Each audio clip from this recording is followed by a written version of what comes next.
Good afternoon, y'all. The Subcommittee on Cybersecurity, Information Technology, and Government Innovation will now come to order. I apologize for my delay. I learned at the Citadel, if you're on time, you're late, and I was very late today, so I apologize, Mr. Connolly. But welcome, everyone, and thanks for your patience today. Without objection, the chair may declare a recess at any time, and I recognize myself for the purpose of making an opening statement. Good afternoon and welcome to this hearing of the Subcommittee on Cybersecurity, Information Technology, and Government Innovation. We're here today to get answers and accountability concerning the most recent IT acquisition failure at the Defense Department. It's not a major weapons system contract we're talking about. This is a garden variety travel booking system upgrade. And that's exactly what makes this failure so disturbing. As DoD acquisition expert Bill Greenwald of the American Enterprise Institute recently wrote, the department's, and I quote, the department's inability to bring online something as mundane as a workable tool for business travel doesn't bode well for its other efforts at accessing commercial technology and providers for military solutions. In artificial intelligence, data analytics, and a host of other areas, DoD is light years behind the commercial market. How can anyone expect the companies that make these technologies to do business with the Pentagon when it can't even adopt a relatively simple piece of software? After years of planning, DoD was up until a few months ago on course to finally replace its decades-old legacy travel system with a modern software-as-a-service solution reflecting commercial best practices. DoD's travel-related expenses, which chiefly fund temporary duty travel for civilian and military personnel, amounted last year alone to $8 billion. But hundreds of millions of those dollars were wasted on improper payments. Additional dollars were wasted implementing manual workarounds the system requires. These are funds diverted every year from the agency's warfighting mission. The annual cash bleed and user frustration under the existing system is so bad that DoD used it to justify the issuance of a 2021 of a non-competitive sole source contract for a replacement system. It was that important to exit their travel system as soon as possible.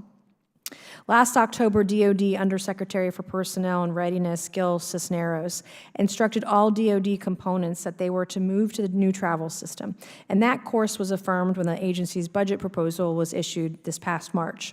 But just 2 months later, that all changed. In May, Undersecretary Cisneros issued a new memo that pulled the plug on the whole project and told all components to stick with or return to the old system. Since then, in media comments and briefings with committee staff, DoD has offered a variety of excuses for scrapping the effort to replace its archaic travel system. To put it politely, the excuses are lame, and they don't add up. That's why I invited Undersecretary Cisneros to personally come here today and tell us what went wrong. Mr. Cisneros is not here, however. So why is that?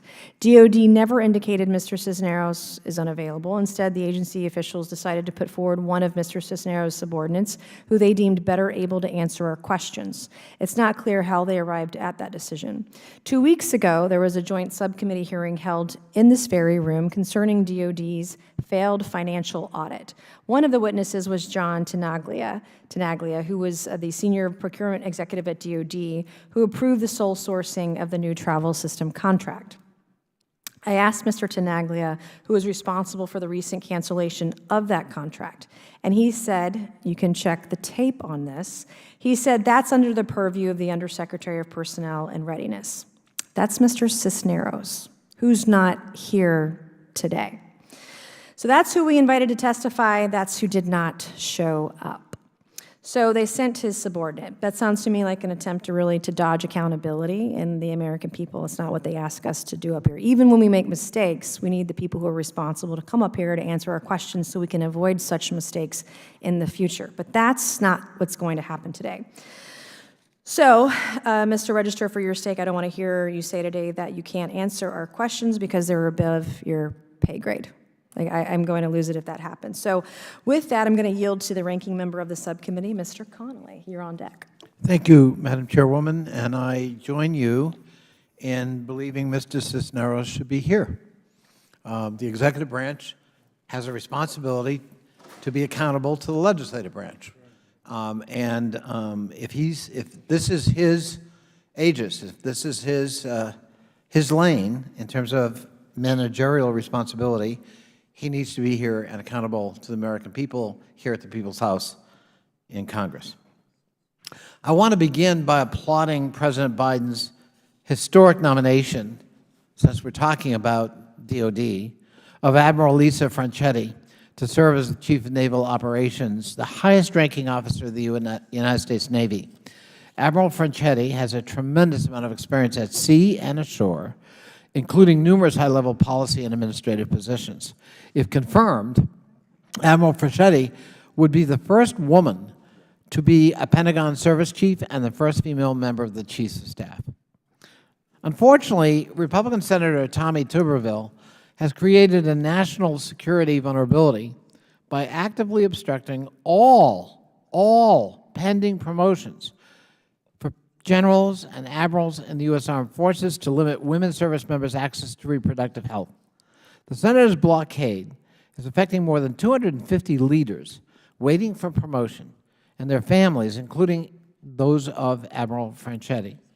The Pentagon rightly implemented new policies to effectively acknowledge the reality of the military's evolving makeup, but Senate Republicans have shamelessly hijacked that nomination process and threatened our country's national security to forward their agenda. According to the Secretary of Defense, Lloyd Austin, and I quote, "This indefinite hold harms America's national security and hinders the Pentagon normal operation. The United States military relies on the deep experience and strategic expertise of our senior military leaders. The longer that this hold persists, the greater the risk the U.S. military runs in every theater, every domain, and every service."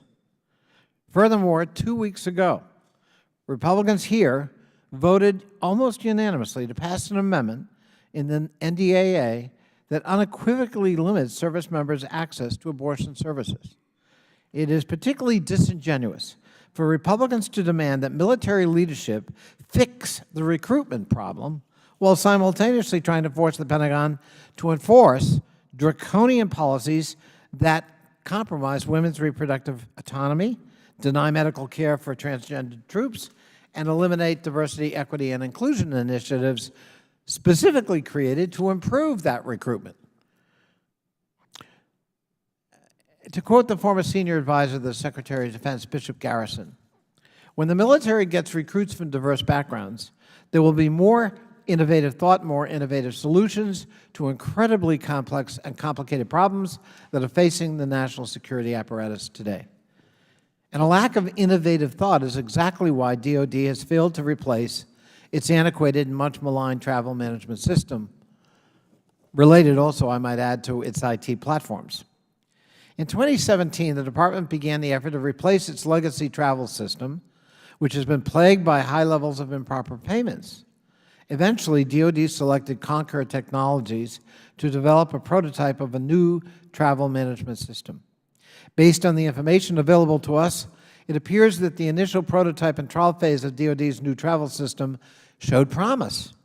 In fact, in 2021, after the prototype was, quote, deemed successful, unquote, DOD awarded Concur a 7-year sole source contract to implement a commercial software as a service program known as MyTravel. Last fall, the Undersecretary of Defense for Personnel and Readiness issued a memorandum mandating the use of the new system. But at the last minute, DOD pulled back. A few weeks ago, DOD rescinded the memo mandating the use of MyTravel and canceled the sole source contract for the build-out of the system. In short, DOD hired a contractor who delivered a functional product. But because the individual military services failed to uphold the commitments they previously had made to alter their financial management infrastructure, which is, as the Chair indicated in our last hearing, a mess, with over 400 individual financial management systems in the Pentagon. What could go wrong with that?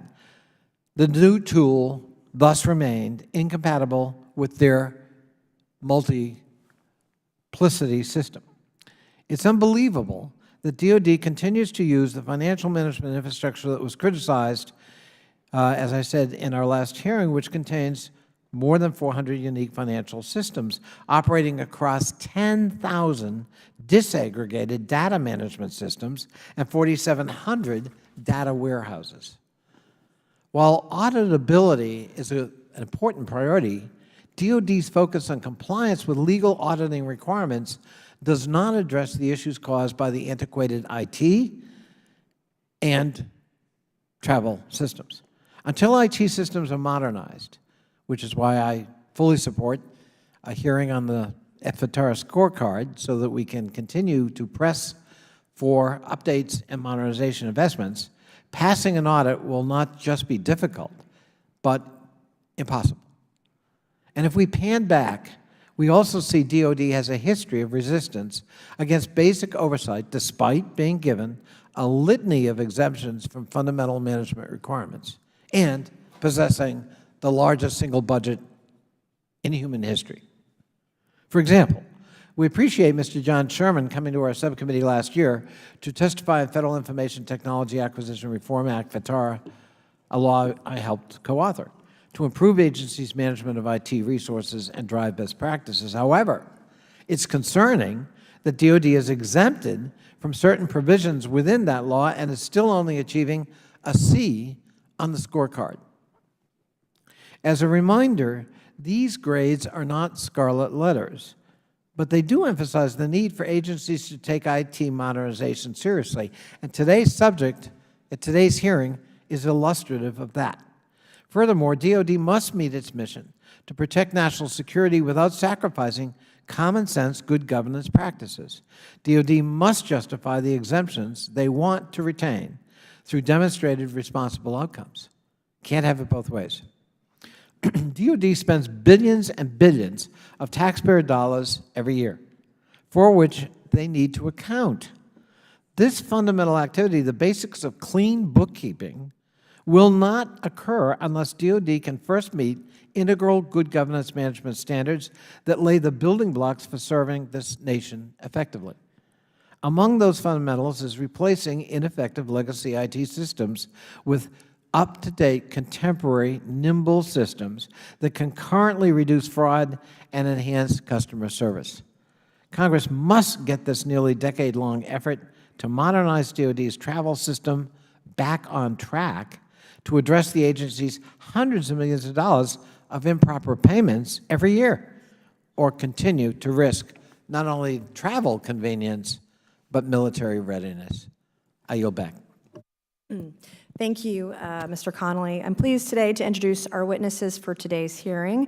Also, my teenage kids just walked in, so I wanted to say hi and recognize I'm waving at the teenagers in the audience, not at our witnesses. So pardon me, but this is their first time seeing a hearing and seeing their mom chair a hearing, so kind of stoked. Mom is stoked about them being here, although they're embarrassed. So our first witness today is Mr. Jeffrey Register, Director of the Defense Human Resources Activity, reporting to the Undersecretary of Defense for Personnel and Readiness. Our second witness is Ms. Elizabeth Field, Director of Defense Capabilities and Management at the U.S. Government Accountability Office, or GAO. Welcome, everyone. Welcome you too. We're pleased to have you this afternoon. Pursuant to Committee Rule 9G, the witnesses, if you'll please stand and raise your right hands. All right, do you solemnly swear or affirm that the testimony that you are about to give is the truth, the whole truth, and nothing but the truth, so help you God? Thank you. Let the record show that the witnesses all answered in the affirmative. And Miles and Ellie, this is where it gets real. Okay, so today we appreciate all of you being here today and look forward to your testimony. Let me remind the witnesses that we have read your written statements and they will appear in the full in the hearing record. Please limit your oral statements to 5 minutes. As a reminder, please press the button on the microphone in front of you so that it's on and the members can hear you. When you begin to speak, the light in front of you will turn green. After 4 minutes, the light will turn yellow. When the red light comes on, your 5 minutes has expired, and we would ask that you please wrap it up. So today, at first, I want to recognize Mr. Register for your opening statement for 5 minutes. Chairwoman Mace, Ranking Member Conley, and distinguished members of the subcommittee, thank you for the opportunity to appear before you for this oversight hearing on the Department's decision to not exercise the next contract option period for my travel. Our path to improve DoD's travel systems has been long, but despite the challenges, the Department remains committed to travel modernization in support of our workforce. The department decided not to exercise the next contract option, recognizing it was the fiscally responsible way forward when faced with the challenges that I will outline today. Rest assured, the Defense Travel System, DTS, is fully capable of meeting DoD's travel mission. The department faced significant challenges in the continued implementation of my travel, which ultimately led to the decision not to exercise the next option period. That decision was made for two reasons: unexpectedly low use of my travel and the department's prioritization of passing a clean audit over Enterprise Resource Planning, or ERP, financial management systems integration. In 2019, the services originally committed to integrate their ERP systems between September 2021 and 2023. However, there were continued delays due to the shift in other service ERP systems priorities, primarily supporting audit remediation, which led to extending the timeline to accommodate those delays. Unlike DTS, my travel was intended to be a travel system that leveraged the financial management capabilities of the ERPs, which meant the services needed to add more features to their ERPs before shifting to my travel. DTS allows department components to be fully audit compliant without needing the services to further invest in their ERPs. We eventually reached a point where we could not accommodate any more delays, and given that we still lack firm commitments from the services on the timeline for ERP integration, we could not continue with the contract due to the cost of the department. Despite the Undersecretary of Defense for Personnel and Readiness's mandatory use directive for onboarded defense agencies, a robust training program, onboarding support, and executive-level engagement, usage of the system lagged behind estimated and contracted transaction volumes. The low adoption rate for onboarded organizations, coupled with a slower than anticipated return to travel after COVID-19 restrictions were lifted, resulted in less than 12% system usage as of the end of April 2023. While our decision may appear abrupt, the department has been discussing the challenges and potential courses of action for my travel for some time prior to the announcement. Although the program made significant advances, continuing implementation of my travel is no longer in the best interest of the department. The most fiscally sound way forward was to not exercise the next contract option period. This was determined after consulting with the offices of the Undersecretaries for Personnel and Readiness, Comptroller, and Acquisition and Sustainment. Without the commitments from the military departments and the travel transaction volumes they were expected to provide, it was not prudent or fiscally responsible to proceed with a $44 million contract option for a system being poorly utilized. Going forward, my organization will lead a collaborative analysis to review lessons learned from my travel and other factors to determine the best approach going forward. That will include functional, technical, and acquisition strategies to best meet the department's needs while exercising sound financial stewardship. My travel was intended to be a cost savings for the department, but that has not been the case. Until our analysis is complete, DoD will continue to utilize DTS, which is already used for the majority of the department's temporary duty travel and has been significantly improved to include many of the cost-saving features originally envisioned for my travel. As I previously said, DTS fully supports audit readiness requirements. It is also compliant with all DoD cybersecurity requirements, and its customer satisfaction ratings are greater than 80%. In closing, Madam Chairwoman, I thank you, the ranking member, and the members of the subcommittee for your outstanding and continuing support of the men and women who proudly wear the uniform in defense of our great nation. I look forward to your questions. Thank you. I now recognize Ms. Field to begin her opening statement. Thank you. Chairwoman Mace, Ranking Member Connolly, and members and staff of the subcommittee. Thank you for the opportunity to participate in today's hearing on DoD's decision to discontinue its move to the new My Travel system. I want to be clear from the outset that GAO, the nonpartisan, fact-based investigative arm of Congress, has not had the opportunity to conduct an audit on the My Travel system or the circumstances surrounding its termination. In fact, it's probably fair to say that today we have more questions than we do answers. That said, I would like to offer my observations on three things that we do know.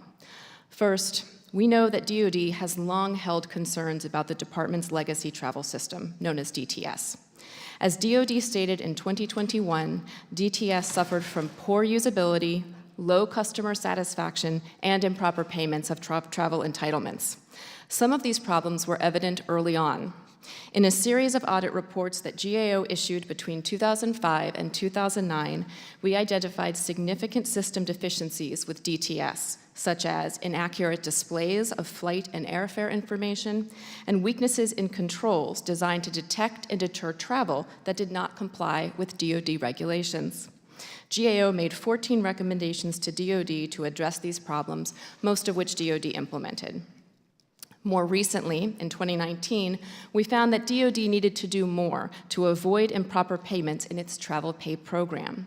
As you know, improper payments include those made in the wrong amount or that should not have been made. While many of the problems we identified with improper payments related to user error, some had to do with the system itself. For example, at the time of our audit, a tool that DoD had developed within DTS to automatically review vouchers and look for possible improper payments did not flag all types of voucher errors, such as those that had been submitted without required receipts. We made 5 recommendations in our 2019 report, and to DoD's credit, it moved quickly to implement them. Nonetheless, DoD officials continued to have concerns about DTS. As recently as late 2022, DoD officials instructed organizations throughout the defense enterprise to phase out DTS and move to the new MyTravel system, citing it as an industry-leading product. The second thing we know is that cross-cutting agency reform is hard, especially at an agency as large and complex as the Department of Defense. DoD's multi-year, multi-million-dollar effort to replace DTS is just one example of unsuccessful attempts department officials have made to roll out new enterprise-wide systems or to fundamentally change how the department does business. In 2005, GAO added DoD's approach to business transformation to its high-risk list because the department had not taken the necessary steps to achieve and sustain business reform on a broad, strategic, department-wide, and integrated basis. Creating a new enterprise-wide IT system for DoD is a particularly challenging endeavor, given the many weaknesses in the department's operating environment. DoD has hundreds of IT and financial management systems, some of them created as far back as the 1960s, and many of them not designed to be auditable. As GAO reported in 2000, DoD does not have a clear picture of its systems environment, nor does it have a well-defined roadmap with performance measures, targets, and timeframes for modernizing its countless IT systems. GAO has also reported that DoD does not have adequate guidance to ensure that any new IT systems only move into development if the department can document that they meet certain requirements, such as any unique interface requirements. Without making a judgment as to whether DoD should have adopted the new MyTravel system, I would suggest that this experience may offer some insight into business transformation more broadly at the department, which brings me to my third and final point. Through decades of careful research and audit work, GAO has identified traits of successful and unsuccessful reform efforts, and based on that work, developed a set of key questions that can be used to assess reform efforts. Questions such as, to what extent has the agency established clear outcome-oriented goals and performance measures for the proposed reforms? And, is there a dedicated implementation team that has the capacity, including staffing and resources, to manage the reform process? These questions may sound simple, and to a certain extent they are, but so often we find that unsuccessful reform efforts miss the mark in at least one of these areas. I offer them as a resource for both Congress and DoD in examining the MyTravel case. Perhaps some of the answers will become evident through today's hearing. Thank you again for this opportunity, and I look forward to your questions. Thank you, Ms. Field, and I would now like to recognize myself for 5 minutes of questioning. As I said in my opening remarks, many of us are frustrated by the lack of accountability, the lack of transparency concerning what happened here. It's a bipartisan frustration, and in fact, I think this failure to adopt a new travel system stems from a lack of management accountability within DoD. And compared to the civilian world, we envision our military as a clear hierarchy in which orders are handed down and then carried out. But the lines of authority seem blurred when it comes to DoD business operations. I think it's very obvious here. The primary reason Undersecretary Cisneros pulled the plug on adoption of the new travel system in May was that too few DoD components were prepared to use it because they hadn't finished the necessary financial management system integration work. Is that correct, Mr. Register, yes or no? That's correct. Okay. I want to know how that happened. So they knew this program was coming and yet seemingly didn't do anything to prepare. Under what authority did Undersecretary Cisneros issue his October memo instructing DoD components to adopt MyTravel?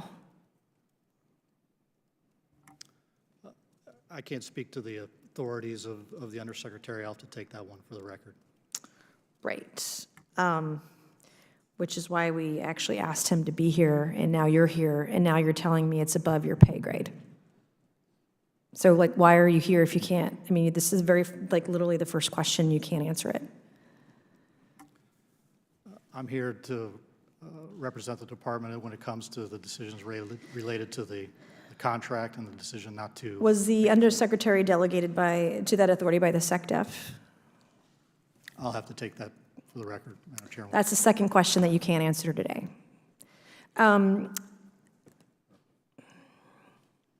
So why do you think component heads didn't prioritize the adoption of the new system? Why did that happen?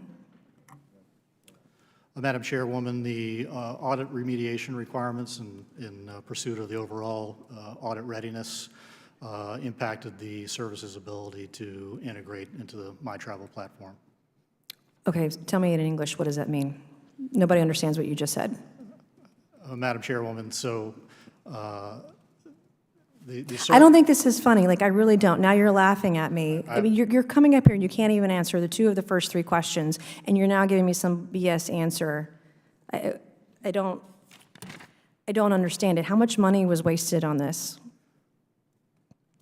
Madam Chairwoman, I don't view the investment that was made in MyTravel as being a waste of money. As the department's been trying to innovate in this travel space, we are taking. Who decided that the best course of action in May was to cancel the contract?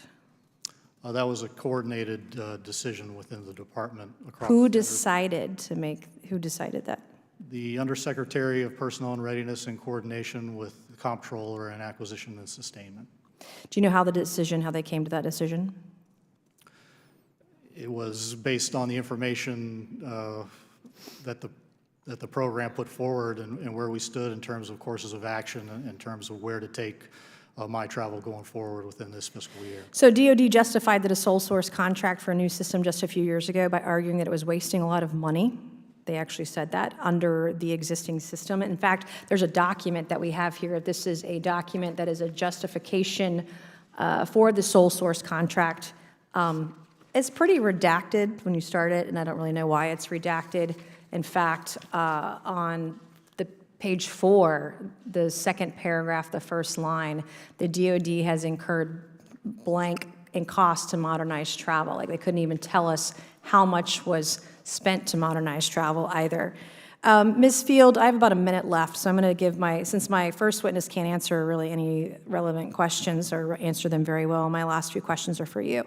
It seems like this project was moving along well for a few years before it went off the rails. Was there a change at some point in how the travel system replacement project was managed within DoD that contributed to the failure? There was a change, specifically the reform effort to create the MyTravel program had been run out of a cross-functional team that was overseen by the first Deputy Chief Management Officer and then the Chief Management Officer and the Reform Management Group.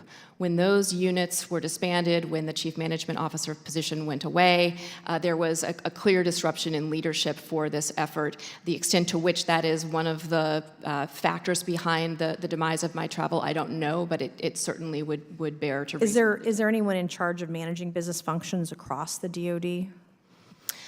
Well, certainly the Chief Information Officer has a key role to play in managing business systems, but as of right now, there are 3 chairs that sort of co-chair the Defense Business Council. Okay, thank you, and I yield back. Mr. Connolly? Thank you, Madam Chairwoman. In October of 2022, the Undersecretary of Defense for Personnel Readiness, Gilbert Cisneros, who's not here, issued a memorandum mandating the use of MyTravel as, quote, the single official travel system, unquote, and instructing all DoD organizations that are not currently integrated with MyTravel to, quote, develop an interface with that system. 7 months later, that instruction was rescinded. Mr. Register, why? Ranking Member, that memo was rescinded because we were not getting the travel volume that we were attempting to get under the current contract. So the decision was then made that based on the low volume, low usage to date, and the low forecasted usage, given that we did not have a timeline for the services to integrate, that's what led to the business decision to not exercise the $44 million contract option. So travel had declined in DOD? Ranking member, no, not travel at writ large. It was limited use of the My Travel capability. But he had instructed that they were to use My Travel. That was the mandate for the Fourth Estate, the defense agencies and activities, was to utilize My Travel. That's correct. So you're saying people disregarded that instruction. And because of that, the Pentagon decided, rather than enforce the memo from the man charged with responsibility, they would rescind his instruction. That's how we're going to deal with saluting and obeying orders in the Pentagon, at least when it comes to travel. Ranking member, I don't necessarily agree with that statement. The My Travel capability was not fully ready for all forms of travel. We were trying to build as much travel volume as possible since it was a subscription contract, a number of trips on the contract. But as we found out, at least through this last fiscal year, the agencies and activities referred to travel within DTS, both from a usability standpoint and because DTS better supported audit readiness requirements. Somebody gave a sole source contract from My Travel, right? That's correct. Presumably, when you do that, award the contract, you've made a qualitative decision that that's the capability we need, and you've made a decision we have to replace the capability we currently have for various inadequacies and weaknesses. Is that correct? That is correct. So I understand maybe a memo that's, or not a rescission, but we're going to delay a little bit the implementation because of travel volume and for everyone to get with the program. But to rescind it is essentially to put up the white flag and say we're not going to proceed anymore and keep on doing what you're doing in the old system. Would that be a fair interpretation of what happened? Ranking member, not exactly, since the approach that the department has taken with My Travel from the outset has been an innovative, agile, cost savings approach from the get-go. So as that production contract was let, there was still development that was required. It was an agile development process. Given that the services could not get the ERPs integrated in time, got us to this juncture this fiscal year where it made no business sense to continue and wait for that and exercise that next contract option. It was just fiscally irresponsible. Ms. Field, is that the analysis of GAO? That what happened? Well, again, we haven't done an audit, and I have limited information, but I would offer just a few thoughts. The first is that when you think about the bulk of travel that happens at the department, it's by the services. They're the biggest components. And so if the services don't agree to make adjustments to their systems to connect to My Travel, of course you don't have the volume of travel that you need to make the investment worthwhile. Let me interrupt you there. The Undersecretary of Defense, Civilian Control, said, this is the system, you will use it. What do you mean services get to, what's that, odd referendum? So we have seen on more than one occasion, and this is just the latest, incidents in which the department at the OSD level wants to reform a business operation enterprise-wide, and the services do not agree, and the reform efforts fail. Madam Chair, my time is up, but I certainly am prepared to join with you in insisting Mr. Cisneros come back for a subsequent hearing to account for this story. Or else. Well, Thank you, Mr. we're nicer Connolly. than that, but I am not. I'm not today. Mr. Timmons, no peaches for him. no peaches for him, but maybe thank you. Mr. Timmons can be a little bit nicer than us today. But thank you. Thank you, Madam Chair. I'm going to try to be productive with my 5 minutes. So I am one of 6 members of Congress that also serves in the Guard of the Reserves out of 535. I actually have drill in August. I am currently CAC'd in, and I am on the DTS website. I have personally had really, really bad experience with DTS. I have multiple times had to use my own resources to get to trainings because flights were canceled. And I've been texting with a number of people that I serve with in the South Carolina National Guard. And it's interesting because while I hate DTS, they actually think it's okay. The platform is okay. The issue is the manner in which the approvals are necessary to actually authorize the travel. So I book my flight and I get an authorization and it doesn't get approved because probably 3, 4, 5 people actually have to sign off on it. And that's a challenge because, one, I'm in the Guard and not everybody's active. So I guess my first question, do you have any data about the disparity between the approval ratings for DTS between active versus the Guard and Reserve components? Mr. Register, would you have any thoughts? Even anecdotal? I don't have any anecdotal references between the two. I can certainly understand knowing If how you the don't, Guard if you don't use it on a regular basis, Exactly. if you use it every 6 months, and that can become a problem, and you don't know who to hound to make sure that they grant your approval. Now, I will say this, and I think it might give some of my colleagues some color to the challenge. My travel apparently was just horrific.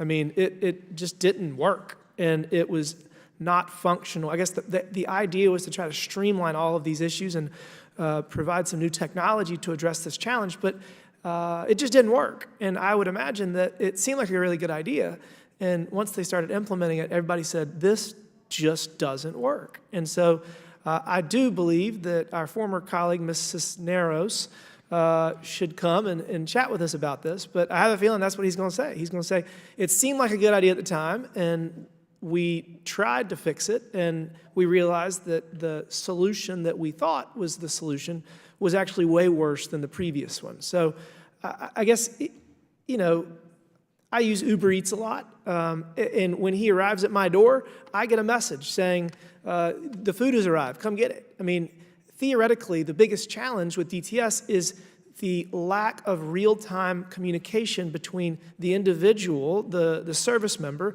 and the approval authorities. I'm assuming it's at least 1, 2, 3, or 4, depending on the individual's rank. Is there a way that you could add some sort of a notification component to DTS to streamline that process? Because it seems the biggest challenge is, one, people don't know how to use it. That's me. I don't know how to use it.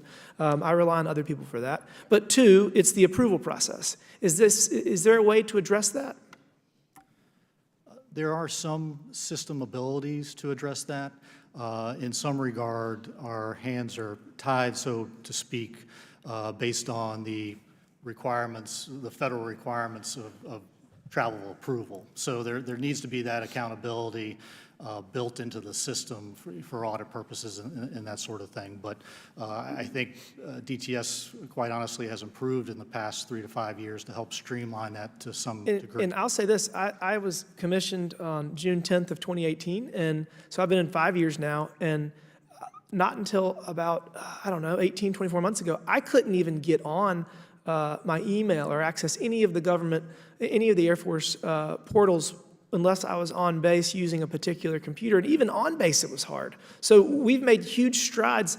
The fact that I'm able to use a MacBook Pro has made my life drastically easier. And you know, I think one thing that we need to think about when we're looking at this, there's a dollar component of it. The biggest problems are going to be giving a service member money that they are not owed, because when you figure that out later, they do not have that money, or oftentimes they do not have that. So when you look at it from that perspective, but I guess the other thing, and I think the bigger problem is, we need to address, I hate to even use this, it's a mental health issue for our service members when you're sitting here trying to manage something that is not within your control that really should be easier. It really drives you up the wall. And I have had more frustrations trying to manage DTS than I care to talk about, but I do think that the Pentagon is trying to move it in the right direction. trying to improve, and I guess we can try to help them in that endeavor. Thank you for being here, and with that, Madam Chair, I yield back. Thank you, Mr. Timmons. I would now recognize Mr. Mfume for his 5 minutes of questioning. Thank you very much, Madam Chair. I want to thank you for holding this hearing and share with you my expression of frustration also. I, for the life of me, just cannot understand why persons who are duly appointed refuse to show up at congressional hearings to discuss very important facts and details about the operation they're overseeing. I mean, that just makes no sense whatsoever. And there really is no explanation for it. I mean, this is how we get to subpoenas. You know, you invite, they don't show up. You invite again, they don't show up. And then all of a sudden, there is an effort within the committee to subpoena someone. It's not because we want to do it. It's just the only way we can talk to people. And Mr. Register, I'm not here to blame you because you're just carrying out the duty of the person who is above you. But it is frustrating, I can tell you that. And I don't even know that I have any questions because my questions won't be able to get answered. The chair has just proven that. And so my frustration is sort of overflowing here. I do have one question, though, for you, Ms. Field. Are you aware of Asif Khan at GAO? Mr. Asif Khan from our Financial Management and Assurance team, yes. Yeah, he was kind enough to come here a couple of weeks ago. We did a joint hearing. And Mr. Asif Khan is the Director of Financial Management and Assurance at GAO. This was a joint hearing that we held on the DOD, and Mr. Khan highlighted the fact that there are over 400 systems in DOD. And when asked by the gentlewoman from South Carolina how many of those systems work, he said none of them, which just shocked me and I think both sides of this committee hearing room. None of them, 400. And then he went on to say that since 1995, DOD has been on a risk list. In other words, every year they pose a substantial risk in terms of their auditing and their financial management, and they get cited for it. But they were here asking that we sign off again on the appropriations bill so that they might be able to continue their work. 400 financial systems. They don't communicate with each other. He said they don't have any controls, and so the information does not pass from one system to another, including the system that we're talking about here today, and that is this whole matter of travel and everything that might be related to it. I'm just flabbergasted. And Madam Chair, I would support whatever effort you and the ranking member should come up with to make sure that this doesn't happen. This is an affront to a democratic process, and I'm sure it's an affront to men and women all over the country who are watching this and are saying to themselves also, I can't believe what you say because I see what you do, and then since you don't do anything, like show up at a duly called meeting, what you say, Mr. Cisneros, does not matter at all. Let me go one step further, and while I'm at it, I want to reiterate what the ranking member said regarding the problem that we're having from the other body, which is how we refer to the Senate. And with the gentleman from Alabama, Mr. Tuberville, who has continued to hold up hundreds of DOD appointments, putting our nation at risk in a number of different ways and creating a situation through this boycott to confirm people that is, in my estimation, just as damaging. And I want to mention that even though that is not the subject of this hearing, because it's doing equal damage, I am sure. So I thank you both for doing your duty, for showing up, but I hope, Mr. Register, you take the word back, if it's not being taken back already, that there is near unanimity in this committee for a better approach to our invitations to join and to give information to the American public. Madam Chair, I yield back. Thank you, Mr. Mfume, not only affront but offensive, and thank you for your comments. We agree with you. I'd like now like to recognize Mr. Khanna for his 5 minutes. Thank you, Madam Chair, and thank you for your leadership. I just want to echo my colleagues' comments that it is unacceptable for the Honorable Gilbert Cisneros not to be here, especially someone who served in Congress should understand that they need to be here. And look, I worked at the Commerce Department. You know, the Undersecretary can show up. It's not the Secretary. I was a Deputy Assistant Secretary. The Undersecretary has enough time to come to a congressional hearing. It's not like we're asking Secretary Austin to come. And this issue is a concern. I mean, I've been outspoken about some of the fraud and abuse and waste in the Department of Defense, and this is one of the areas where there needs to be accountability. And to not be here answering questions really is not a good look. And so I would urge you to take this back to the Undersecretary, and I believe there's going to be bipartisan cooperation to have him come here whenever this will be convened again. I did have this is one of the challenges with all of this is exposes the technology gap in the Department of Defense. I mean, the idea that the Department of Defense still excludes many of its IT systems from FITARA is a real issue, and I'd like to get your thoughts on that. I'd also like to get your thoughts with Chair Mace. Last week, we introduced the Search Act, H.R. 4793, that would require agencies to use modern technology like AI, large language models to improve government search functions, to make information more easily accessible to the American public. Would implementing LLMs and modern AI technology help improve DoD websites, as this bill would specifically require the usage and implementation of AI and LLMs? Would it help improve potentially the travel system and my travel? Ms. Field? I think the issues with DoD's business systems are so vast, frankly, that what we need first, as the department considers AI or any other technologies, are two things. One is a clear business enterprise roadmap so that the department officials know what systems they're going to modernize, which legacy systems they're going to get rid of, how they're going to do it, when they're going to do it. And they need an updated, federated business enterprise architecture, something that the department initially told us at GAO they would have by the end of last year. We don't have it, and we don't have a timeline for receiving it either.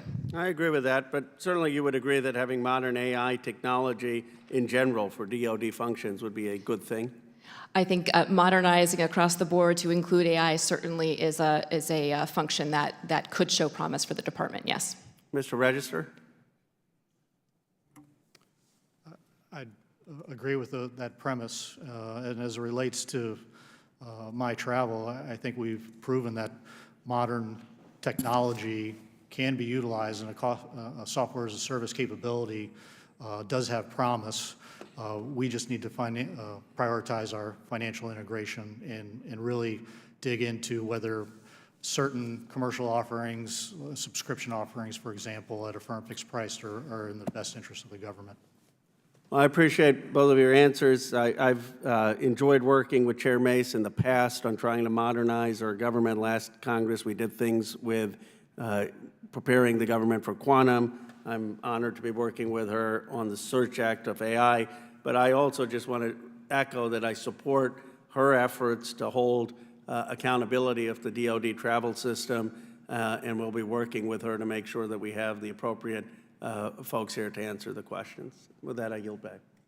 Thank you, Mr. Khanna. And in closing, I want to thank our panelists again for their testimony today. I want to thank Mr. Khanna, too, for your leadership as well. We work together a lot. You don't see that a lot up here, but I appreciate your bipartisanship on this committee, as always. And I do, in closing, I need to say something to you, Mr. Register, about this hearing today. On June 30th, I wrote to Undersecretary Cisneros requesting documents that are relevant to this hearing. Specifically, I requested the unredacted version of this document of the Defense Travel Modernization Justification, Documentation, and Approval of the sole source contract awarded to SAP to concur. And in case the department's confused, this is a document that I want in unredacted format that I just showed you, and I showed it earlier a couple times. I asked to have it by July 14th. Today is July 26th. We are 12 days past the deadline, and I still haven't received the document. I would like it by the end of the week. Will you commit today to getting me this document, unredacted, for the Oversight Committee by the end of the week? Madam Chairwoman, the department's continuing to review your request. How long does it take the DoD to review a document, a 5-page document, and whether or not they can deliver it unredacted? How long does that process take? Madam Chairwoman, the department's continuing to review your request. Your answers are such bullshit. Like, I'm really, like, take that back to Undersecretary Cisneros, so that the next time we have this hearing, he better show up.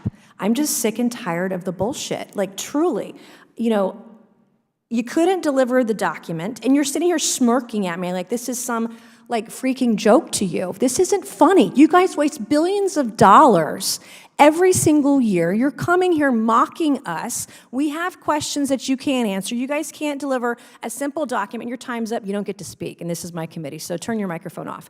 But you can't deliver the documents.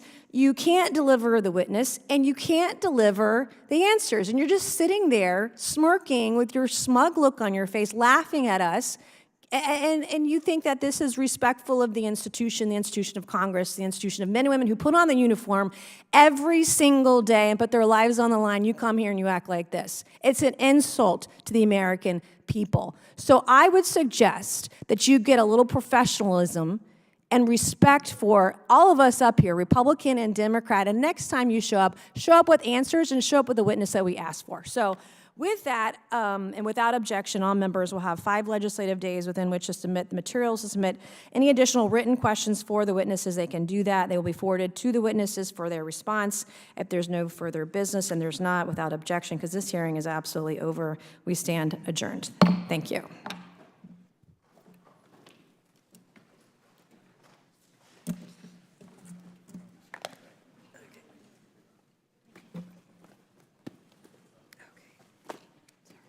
He just fucking smiles and laughs at us. And pisses me off.